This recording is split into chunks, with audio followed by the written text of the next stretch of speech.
La primera presentación involucra una conferencia, podríamos decir, introductoria, podríamos decir inaugural, podríamos decir fundacional, que trata de explicar la importancia de la aplicación de la fisiología del ejercicio y la ciencia del deporte en todos los campos de la actividad física, en todos los campos del entrenamiento deportivo y las disciplinas, y relacionando el deporte y la actividad física con aspectos de la salud y de la nutrición, en función de diferentes niveles de actividad deportiva, tanto recreativa como competitiva. A modo de introducción, esta presentación inicial trata de establecer que el ejercicio, la actividad deportiva, el entrenamiento y las diferentes disciplinas competitivas en todos sus niveles tienen en la actualidad un profundo y complejo sustento científico basado en la ciencia del deporte, que han sido definidas como un conjunto de ciencias entre las que se destacan la fisiología del ejercicio, la bioquímica del ejercicio,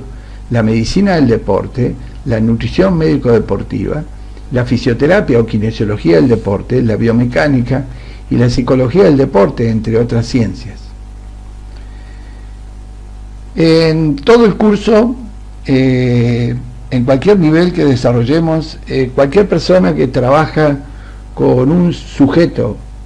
sea humano o animal, ligado a la actividad física y el deporte, tiene un objetivo primario, un objetivo que sería la piedra angular de nuestro trabajo y de nuestro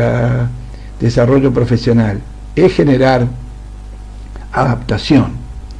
La generación de adaptación es vital porque hay una contradicción fundamental en la ley de las contradicciones. Si no es adaptación, es fatiga. La adaptación da rendimiento, la adaptación da mejoría física y mental, la adaptación da una generación de hechos biológicos, en el caso de esta área del conocimiento, que genera cambios en los tejidos que muestran que los tejidos de este sujeto, en este caso el ser humano, ha mejorado en relación a una carga de entrenamiento físico,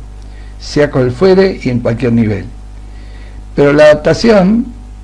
que es nuestro objetivo principal, tiene columnas vertebrales. Dentro de las columnas vertebrales nosotros incluimos a la medicina, particularmente varias áreas médicas, no solo la medicina del deporte, la nutrición en forma genérica y su especialización en nutrición e hidratación deportiva, y el conjunto de ciencias del deporte que ya mencionamos. Por lo cual, vamos a hacer una rápida sumatoria de estos fenómenos, que finalmente la fisiología del ejercicio, la bioquímica del ejercicio y la nutrición e hidratación médico-deportiva dan como resultado la adaptación. Esta visión no es, por supuesto, patrimonio de ningún autor, es una síntesis del pensamiento de muchos autores y particularmente de una escuela que nos ha formado profesionalmente en estos últimos años. Pero básicamente quisiera que pudiéramos tener aquí una visión generalizada con definiciones básicas, ya que en la conferencia siguiente vamos a tener una conferencia total sobre contenidos de la fisiología y la bioquímica del ejercicio en forma profunda y mucho más amplia, por lo cual en esta primera presentación me voy a remitir solamente a las definiciones de base. La fisiología del ejercicio es considerado un campo de la ciencia que estudia las respuestas del organismo humano a estímulos de ejercicio y actividad física. Nosotros tenemos un funcionamiento biológico normal del cuerpo humano que está contenido en el campo de la fisiología normal, pero tenemos que ser muy claros, la fisiología normal, particularmente la que aprenden los médicos, los nutricionistas, los kinesiólogos y algunas bases de fisiología que se aprenden en las escuelas de educación física, están remitidas al individuo sano, o a veces cuando se en reposo, o a veces se lo extiende al campo de la fisiopatología, que es cuando algún mecanismo fisiológico se altera por un mecanismo de enfermedad. Pero la fisiología del ejercicio es diferente, encuadra todos los aspectos biológicos ante una carga de trabajo físico, y esto tiene que ser profundamente comprendido a posteriori en las próximas charlas, porque han pasado muchos años donde ante un pobre o insuficiente conocimiento del campo de la fisiología de ejercicio, en muchas carreras de grado se ha enseñado fisiología normal, fisiología del individuo en reposo, y a veces se ha hablado de fisiopatología, pero este campo de acción es decisivo porque va a explicar cuáles son las modificaciones a nivel de los diferentes tejidos del cuerpo humano en relación al estrés de un ejercicio o de una actividad física o un ejercicio compuesto por una serie de acciones que lo transforman en carga de entrenamiento. Obviamente que ha crecido las variantes de las disciplinas deportivas, han crecido los métodos de entrenamiento deportivo, por lo cual hoy seríamos mucho más fieles y seríamos mucho más justos si habláramos de la fisiología del ejercicio y la fisiología del entrenamiento. La bioquímica del ejercicio, por su parte, analiza el comportamiento de los metabolismos y nutrientes ante diferentes cargas de ejercicio, actividad física general, entrenamiento y la competencia. Es un amplio campo de una ciencia, como vamos a ver en próximas presentaciones, que ha tenido un impulso durante más de 100 años, pero evidentemente a partir del perfeccionamiento y de la aparición de sofisticados métodos bioquímicos en la práctica de la investigación científica, ha tomado un tremendo impulso y ha hecho aportes cuantitativos notables para explicar cómo funcionan los diferentes combustibles durante el esfuerzo deportivo. ¿Qué significa el concepto que vengo trabajando hace años en forma muy espontánea y muy sencilla, que dice ir de la célula al entrenamiento deportivo? O sea, partir de una estructura de una célula del organismo, particularmente la célula del tejido muscular, donde se producen las más grandes adaptaciones del tejido muscular a la carga de trabajo físico y cuáles son las interrelaciones. Así que aquí solamente en una diapositiva voy a hacer una mención que hace casi 40 años, que primero me gradué de médico, luego de médico nefrólogo, esas fueron circunstancias del inicio de mi carrera, luego de médico deportólogo, más tarde en especialista en fisiología del ejercicio, pero hay dos puntos importantes que quiero mencionar como decisivos en mi formación profesional. Haber sido un deportista potencial de élite, particularmente vengo del atletismo y de la especialidad de velocidad en 100 metros llanos, y haber estudiado profundamente luego entrenamiento deportivo, aún siendo médico, bajo modelos de diseño de cargas de trabajo físicas para tanto el deporte y prevención, deporte y recreación y deporte y competencia. Y luego de mucho tiempo de maduración profesional, hoy me permiten entender el significado de la expresión de la célula del entrenamiento deportivo, una visión que se constituye en una de las piedras angulares de la relación entre la ciencia del deporte y el entrenamiento en sí mismo. Hace años que en muchos cursos utilizo este gráfico muy sencillo tratando de explicar el circuito biológico, metodológico, nutricional que expresaría el concepto de la célula de entrenamiento deportivo. Para hacerlo lo más sencillo, voy a dividir aquí en 3 niveles: metabolismo celular y energía. El segundo nivel, estímulo físico de carga de entrenamiento. Y por último, el entrenamiento deportivo y en algunos momentos la competencia deportiva. Y una serie de flechas a los cuales sobre el panel de la derecha vamos a incorporar 2 veces la nutrición, y ahora paso a explicar la secuencia de conexiones. En principio, muchísima gente se autoentrena ejerciendo cargas físicas, a veces en forma espontánea, a veces en forma organizada. Muchas veces tiene entrenador que organiza cargas de entrenamiento, y lo primero que nosotros tenemos que entender para unir el circuito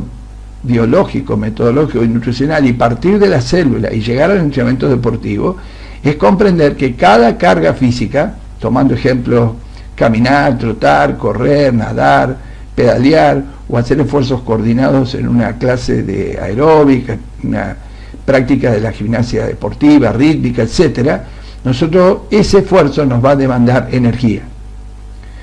La pregunta que nos tenemos que hacer siempre es qué tipo de energía llega a esta carga de entrenamiento y de dónde se origina la energía dentro del metabolismo celular. Esas son dos extraordinarias preguntas que nos debemos hacer siempre para diferenciarnos de un entrenador empírico a un entrenador científico. El segundo aspecto es que una vez que se identifica esto, ustedes pueden organizar una carga, una serie de cargas que son ubicadas en diferentes días, semanas, meses y años, y construir un proceso de entrenamiento deportivo, el cual en algunos momentos va a tener expresión competitiva. Ese es un camino. El otro camino es hacer cargas llamadas receta, cargas que las hemos recibido en un curso, sin ningún fundamento de la fisiología y la bioquímica, sin preguntarnos qué energía proviene, cuánta energía nos demanda esta carga y de dónde se origina la energía dentro de las cadenas metabólicas que vamos a ver en el transcurso de este curso de largo alcance, donde vamos luego, probablemente ante una carga estructurada sin base científica, la vamos a poner distribuida en diferentes días, semanas, meses y años, y en algún momento vamos a competir. Estas dos approaches, estos dos ensayos o estas dos estrategias de trabajo pueden generar la primera, energía, metabolismo, conocimiento, carga científicamente programada y carga científicamente periodizada, nos va a dar un feedback positivo. Eso es adaptación. Quiere decir que la carga bien organizada habrá producido un excelente impacto de retroalimentación que ha mejorado el metabolismo, ha mejorado la forma de donar energía y ha generado una mejoría extraordinaria sobre el músculo esquelético en este caso, o los órganos que colaboran con el músculo en la producción y transporte de energía dentro del cuerpo humano. Ahora, si nosotros usamos una carga, receta, sin base científica, sin saber ni preguntarnos dónde viene la energía, de dónde se genera dentro de las cadenas metabólicas de la célula muscular, y las periodizamos en una forma desordenada, anárquica, sin ningún tipo de respeto entre varios principios que veremos en próximas conferencias, vamos a tener, lo más probable, un feedback negativo. El feedback negativo, así como el positivo tiene la palabra adaptación, el feedback negativo tiene varias palabras que lo representan. La primera, fatiga. Si se repite esta fatiga en forma rápida, fatiga aguda. Si la fatiga se instala en forma acumulativa, fatiga crónica, estados de sobreentrenamiento y la potencial aparición de enfermedades o lesiones. Este es un circuito muy básico, el cual luego se potencia, y es imprescindible que se potencie, por la contribución de la nutrición. Aquí hay dos nutrición, a una la llamamos la nutrición para la carga, que sería reponer desde el punto de vista nutricional y de la hidratación parte del combustible que se utilizó para generar esta energía dentro del metabolismo celular, y esta se llama nutrición para la periodización de la carga, es decir, organizar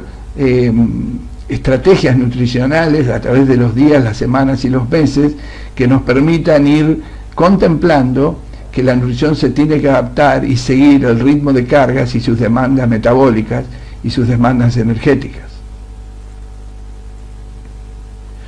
Ahora vamos a hacer un listado muy rápido de prácticamente un montón de áreas que durante el curso vamos a ir tocando en diferentes conferencias. No son todas estas áreas de incumbencia de la ciencia del deporte y su relación con las cargas de entrenamiento todas las que podríamos decir, porque quizás estaríamos haciendo un paneo de 20 diapositivas y 2 horas de dictado de clase, por lo cual voy a hacer un estricto resumen, empezando por uno de los más importantes, mecanismos de feedback llamados mecanismos de retroalimentación positiva y negativa que regulan el control entre las enzimas, las hormonas de los metabolismos. O sea que aquí vamos a ver, y lo vamos a recrear en diferentes conferencias, cuando hacemos retroalimentación positiva, cuando un mecanismo produce un impacto que recicla positivamente, que este impacto original se eleve, o de retroalimentación negativa, fundamentalmente en algunos de los circuitos hormonales que vamos a ver en la conferencia respectiva del sistema endocrino y deporte, donde el aumento de una hormona desencadena la producción de otra hormona o otro mediador químico, y cuando éste alcanza un determinado nivel produce un feedback negativo tratando de que bloquear o disminuir la acción hormonal original. Otro campo es uno de los más importantes y ha estado durante muchos años depreciado, disminuido y no valorizado dentro de las ciencias del deporte, como es el control de uso de combustibles durante estímulos de entrenamiento y recuperación. O sea, vamos a tratar de ver cómo cada carga de ejercicio que se organiza en forma de entrenamiento genera uso de diferentes combustibles, y cómo estos combustibles se vacían y se recuperan en procesos activos y pasivos secuenciales durante el proceso de entrenamiento deportivo. Es uno de los capítulos decisivos de este curso. Metabolismo del ácido láctico y lactato. Hay 2 conferencias para desarrollar este punto, donde se explica por qué hoy ya no se puede llamar ácido láctico a lo que está como producción de lactato dentro del cuerpo humano, y vamos a tratar de analizar profundamente la dinámica del lactato ante diferentes esfuerzos y diferentes estrategias de entrenamiento y competencia, para darles una visión diferente de cuándo se puede producir mediante el metabolismo del lactato un proceso de adaptación biológica, y cuándo, si no se lo conoce y no se lo manipula y no se lo controla, generando estados acidóticos, se puede producir desadaptación biológica. Hay muchísimas cosas en el curso que tienen que ver con señales intra y extracelulares durante el esfuerzo, y las iremos mencionando, sobre todo las intracelulares, cómo se encadenan distintas acciones que hacen una acción en cascada y generando modificaciones enzimáticas y coenzimáticas que determinan la producción de energía. Hay conferencias dentro de este curso para hablar de las modificaciones morfológicas y biológicas del tejido muscular, entendiendo al tejido muscular, a las fibras musculares, como la estrella dentro del ejercicio. Todo el mundo, vamos a tocar sistema cardiorrespiratorio, sistema nervioso, central y periférico. Podemos hablar de enorme cantidad de adaptaciones en otros tejidos, órganos, pero les voy a tratar de convencer muy humildemente que la batalla de la adaptación más importante, no la única, pero sí una de las más importantes, se produce dentro del músculo esquelético. Perdón. Y realmente otro aspecto decisivo es el costo energético durante entrenamiento y competencia deportiva. Cada carga de entrenamiento y cada disciplina que tenga una expresión competitiva, durante su ejecución, sea entrenamiento o competencia, tiene un costo energético y una participación combustible que es absolutamente decisiva para poder comprender cómo entrenar, cómo nutrir y cómo obtener la mejor conjunción de las acciones de los sistemas metabólicos para que produzcan la energía que demanda energéticamente esta actividad, sea entrenamiento o competencia. Otro punto decisivo que vamos a tocar en este curso, tenemos una charla para hablar de ello, sobre sistema oxidativo aeróbico, representación del consumo máximo de oxígeno y qué valor tiene el consumo de oxígeno en relación a la capacidad del sujeto y a cómo el aumento del consumo de oxígeno mejora significativamente la aptitud física de los sujetos que entrenen. Vamos a tocar otros puntos que los vamos a tratar de sintetizar en estas últimas expresiones, ya son integración de los anteriores. hay una fisiología del ejercicio y del entrenamiento para cada especialidad deportiva. Eso ha complejizado, como ya dijimos, este campo de la ciencia por una razón. Hay 40 disciplinas olímpicas, hay que se compite con ellas durante los Juegos Olímpicos cada 4 años, hay unas 20 disciplinas que no son aún olímpicas, pero tienen campeonatos panamericanos y campeonatos europeos o campeonatos mundiales. Hay una enorme cantidad de especialidades o actividades deportivas que se practican sin ser deportes consolidados dentro de estructuras como los gimnasios, por lo cual cada una de estas tiene una base fisiológica y una base de entrenamiento que debe ser parcializada, y por eso durante este primer curso vamos a tocar 2 grandes grupos de disciplinas deportivas, como deportes cíclicos y deportes acíclicos de prestación intermitente, tratando de hacer una revisión básica sobre cada una de estas especialidades. También hay un campo muy importante que es el campo de todo este conocimiento aplicado a la evaluación médico-deportiva, tanto en laboratorio como en campo. Muchas veces vemos que hay importantes fallas en los procesos de evaluación en laboratorio y campo, producto de no tener una base científica de los métodos que se están aplicando. Uno de los capítulos que nos va a ocupar en la segunda parte del curso, y vamos a tratar de incorporar una parte en esta primera parte del curso, donde vamos a hablar de la nutrición y la hidratación médico-deportiva. Esta nutrición y hidratación médico-deportiva tiene un valor incalculable, ya que yo tengo una apreciación que es hipotética y subjetiva, pero muy importante para decirlo ahora, de que hoy para mí, dentro del campo del entrenamiento, la actividad física y la actividad deportiva, la nutrición y la hidratación deportiva constituyen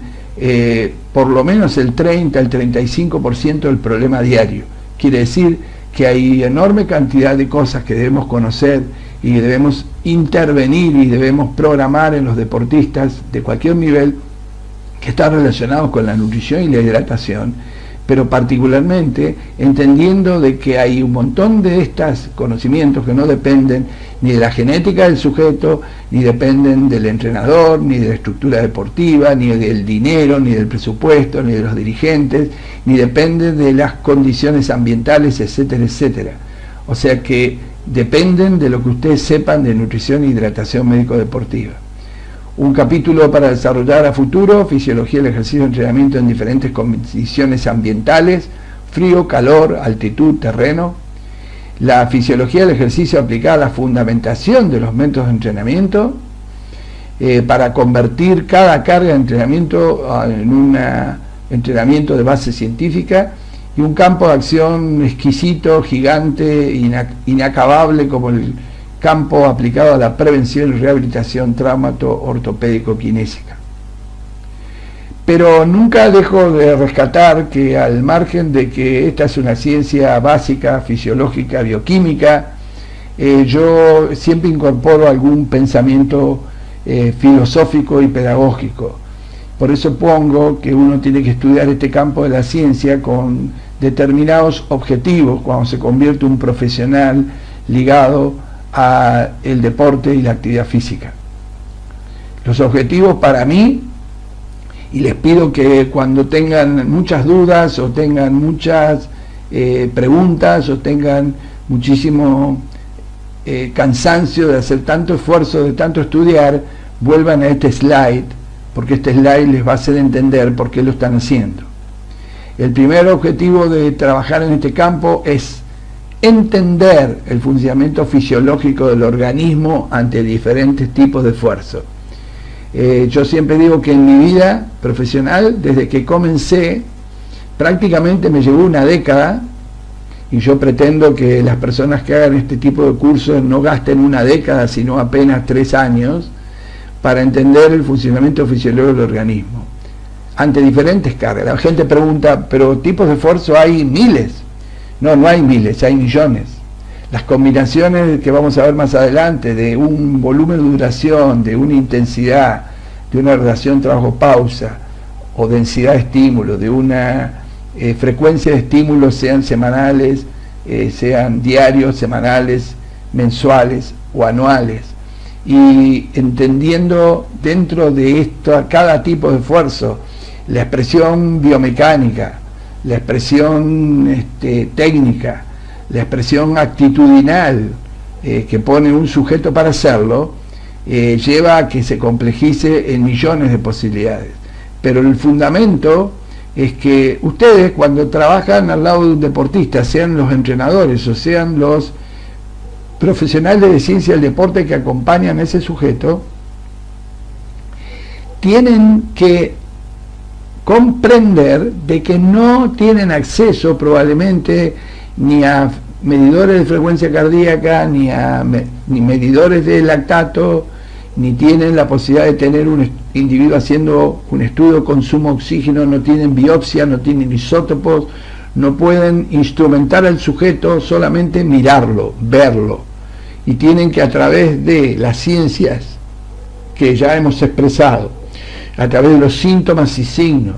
del cual vamos a hablar en unos minutos, a través del comportamiento mecánico, a través de la sensación subjetiva del atleta, a través de las sensaciones ventilatorias del atleta, tratar de comprender qué está pasando dentro de sus músculos, dentro de sus metabolismos, dentro de la acción del corazón, pulmón, cómo interactúa el hígado, y así sucesivamente centenares y miles de aspectos biológicos que están funcionando para respaldar a ese sujeto haciendo una actividad física deportiva.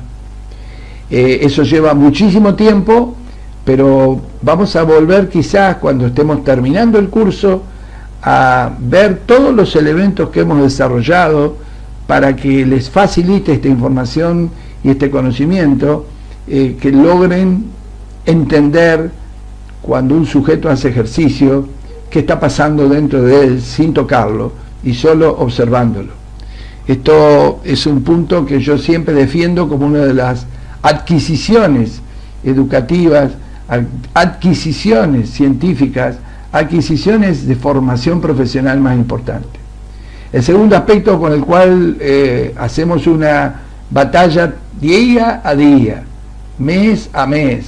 año a año, es que comprendan todos aquellos que están trabajando de que se debe planificar y periodizar cargas de trabajo de acuerdo al conocimiento científico. Planificar es armar una carga con conocimiento científico. Periodizar es ordenar diferentes tipos de carga durante distintos periodos de la vida de los sujetos que entrenan, y organizar todo este proceso de planificación y periodización con una base científica y no empírica. Y además comprender algo que yo lo asocio a un juramento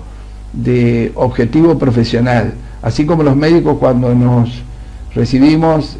hace muchos años nos hicieron hacer en una ceremonia muy sentida y muy emocionante el famoso juramento hipocrático que viene de Hipócrates. Hipócrates quizás el primer médico de la historia de la humanidad reconocido. El juramento hipocrático dice: atenderás a todos por igual, curarás a los enfermos, velarás por la salud de las personas, tratarás de evitar la enfermedad, lucharás contra la muerte, etcétera, etcétera. Pero aquí estaría la definición de un juramento similar para un entrenador. Debe lograr la adaptación física, prevenir sobreentrenamiento, lesiones y aumentar el rendimiento. Esto es vital. Nunca pierda el objetivo de trabajar en la adaptación del sujeto, sea física y mental, prevenir sobreentrenamiento, prevenir lesiones, aumentar el rendimiento, que es el motor fundamental por el cual un deportista se dedica, se sacrifica y progresa, y fundamentalmente también con todo esto lograr longevidad deportiva. Quiere decir que si el atleta es de nivel competitivo, lograr que sea muchos más años exitoso, con pocas lesiones y poca fatiga, para que tenga longevidad. Y si no fuera un deportista de élite, esta longevidad deportiva le va a permitir al adulto ser un sujeto saludable, con extraordinaria participación en actividad física y deporte, a modo de prevención, y de mejoría de su calidad de vida y alejarlo de los estados morbimortales que lo puedan enfermar y hacerlo morir. Pero que para esto se requiere conocer mecanismos, procesos fisiológicos y bioquímicos. Luego vamos a discutir en muchas partes del curso cómo muchísimas personas logran estos objetivos con conocimientos vagos y con modelos empíricos, pero les voy a mostrar cuál es la diferencia y dónde están los puntos decisivos que nos impulsan a nosotros a buscar que se comprenda como uno de los objetivos más preciados de cualquier persona que entrena a otra persona. Dentro de ese aspecto, y antes de terminar, quiero tocar un punto que lo considero imprescindible. Hoy el mundo moderno nos dice: no hay alta performance sin sustento científico, no hay longevidad deportiva sin sustento científico, no hay prevención de fatiga y lesión sin sustento científico. Y lo más importante que nos dicen hoy: ha crecido tanto la complejidad del problema de la ciencia del deporte y su relación con el entrenamiento deportivo, la actividad física y la actividad deportiva, que demanda algo imprescindible: interdisciplina. Es decir, que tienen que participar entrenadores, directores técnicos, preparadores físicos, médicos, nutricionistas, fisioterapeutas o kinesiólogos, psicólogos, biomecánicos, biólogos, y todo aquel que tenga un campo de la ciencia relacionado con el entrenamiento y el deporte. Y para ello nos demanda la interdisciplina, una formación científica interdisciplinaria, que todo el mundo la enuncia, que todo el mundo la comenta, que todo el mundo la considera algo importante, pero muchas veces no se concreta porque se tiene que comprender en qué consiste. Y consiste en educar horizontalmente, quiere decir que al mismo tiempo, en una misma aula, el mismo grupo de profesionales que muchas veces no tienen el mismo título ni tienen la misma incumbencia profesional, y longitudinalmente, a través del tiempo, años, todos juntos, con un programa interactivo teórico-práctico en ciencia del ejercicio y el deporte, a los siguientes grupos profesionales afines: licenciados de educación física, técnicos y entrenadores deportivos, médicos deportólogos de especialidad afín, por ejemplo, pediatría, cardiología,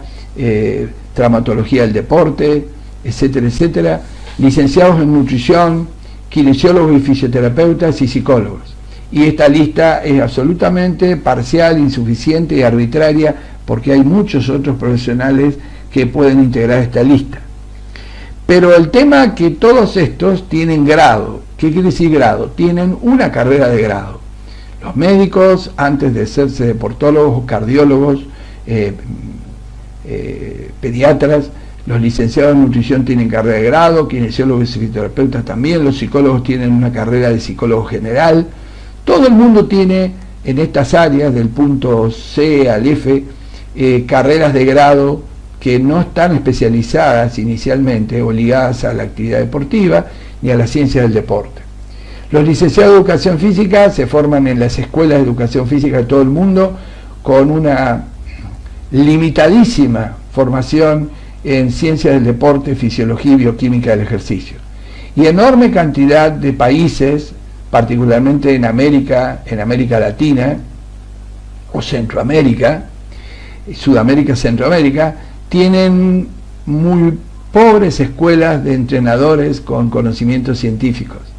Por lo cual, yo siempre digo que el problema más grande de la interdisciplina y de la formación interdisciplinaria es que tenemos una serie de profesionales que provienen de carreras de grado con una formación insuficiente y muy heterogénea ligada a las ciencias del deporte y a las ciencias, dentro de las ciencias del deporte, a los pilares básicos como la fisiología, la bioquímica, el ejercicio y la nutrición deportiva. Entonces he hecho un resumen de los problemas de la interdisciplina y puse un diagnóstico predominante común a toda América, que se podría extender a otros países, incluidos en el continente europeo. Y por favor, lo que voy a decir no tiene que herir a nadie, solamente que digo que si estos problemas no existen en un país, estamos muy avanzados y potencialmente muy favorecidos para mejorar el desarrollo deportivo de una nación. Luego vamos a charlar durante el curso cuáles son los países líderes en la interdisciplina y en la formación,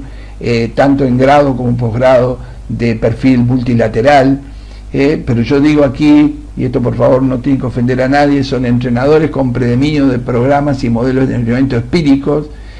Son entrenamientos llamados recetas basadas en las experiencias y en el ensayo-error, quiere decir que no tienen una base científica, ensayan un trabajo, ven que va bien, lo repiten, ven que va mal, no lo repiten, pero por ahí un trabajo que va bien en un atleta va mal en otro, repiten un modelo de entrenamiento en diferentes atletas y producen resultados diferentes.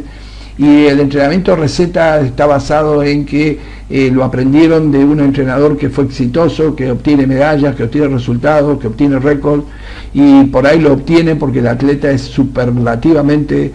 capaz, bueno, y tiene todas las condiciones para ejecutar eso, pero luego ese mismo entrenamiento aplicado en otros sujetos de menor nivel genético, físico, técnico, mecánico o psicológico puede ser un fracaso. Médicos y fisiólogos con formación científica anticuada, eso pasa en casi todas las escuelas de medicina de América, e importante desconocimiento de la metodología del entrenamiento. Después tenemos un médico deportólogo que tiene una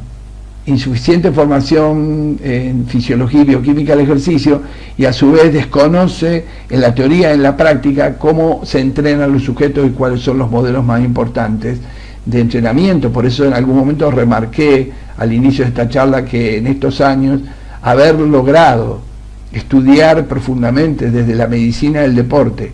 entrenamiento deportivo me dio una de las herramientas básicas para un gran progreso profesional.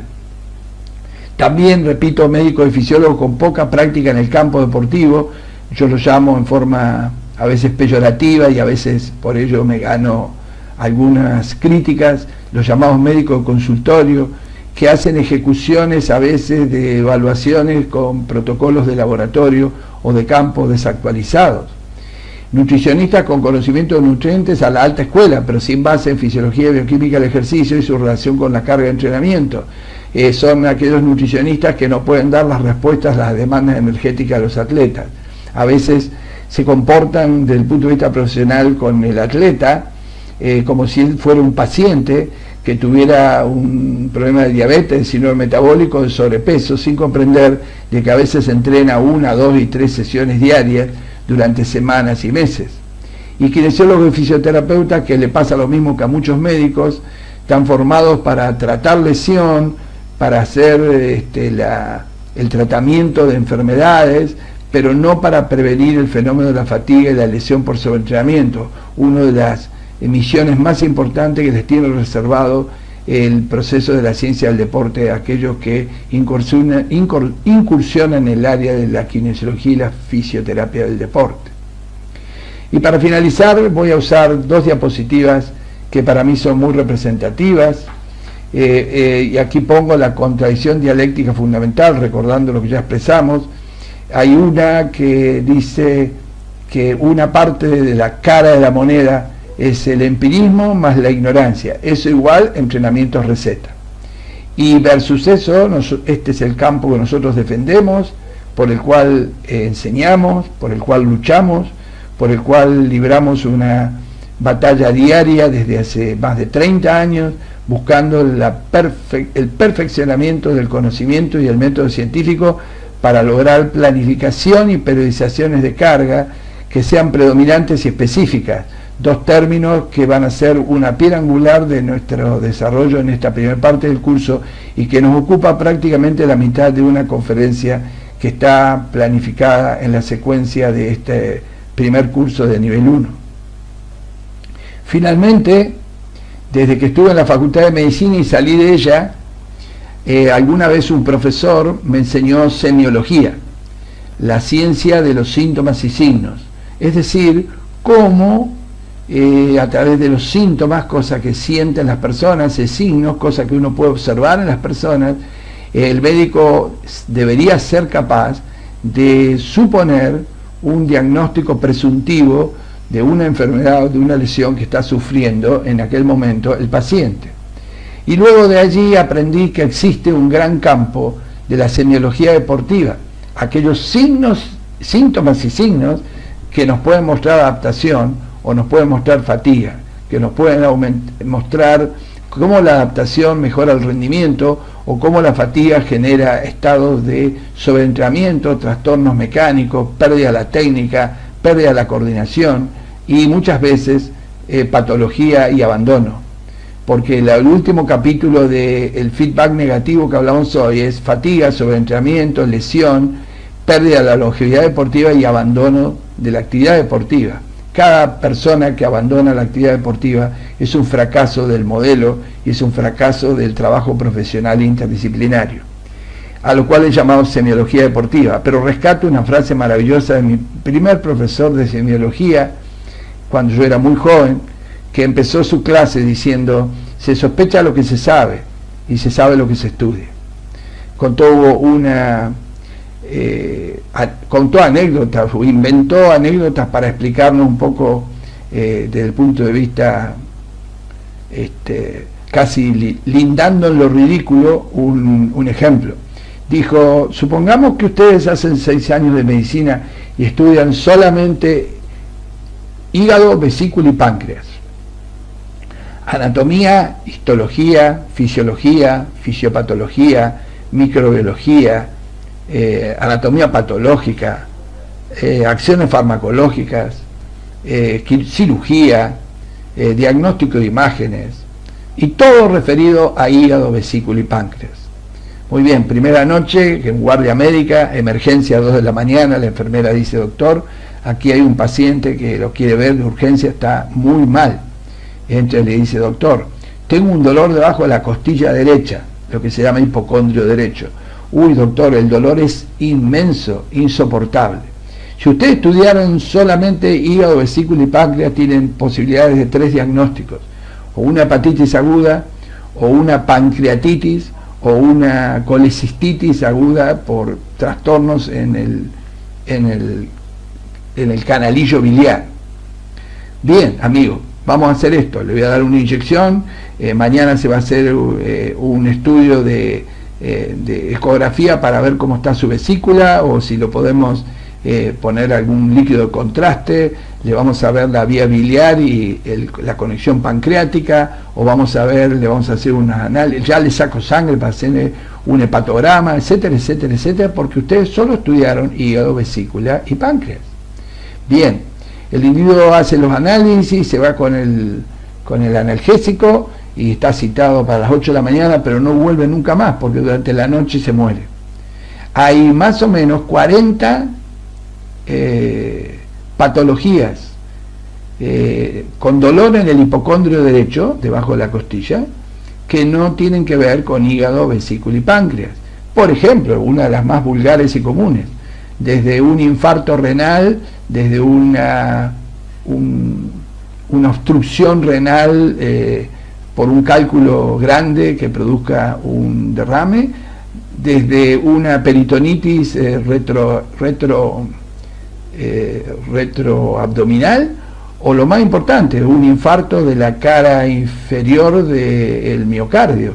que lo llevó a la muerte. Pero ustedes solamente estudiaron una parte, por lo cual no pudieron sospechar más que eso. Esta frase es maravillosa y la vamos a usar durante todo el transcurso del curso, ya que vamos a ver miles de ejemplos de que si ustedes estudian, están capacitados para sospechar, y se sospecha lo que se sabe y se sabe lo que se estudia. Este ha sido el final de la primera conferencia del nivel 1 de este curso.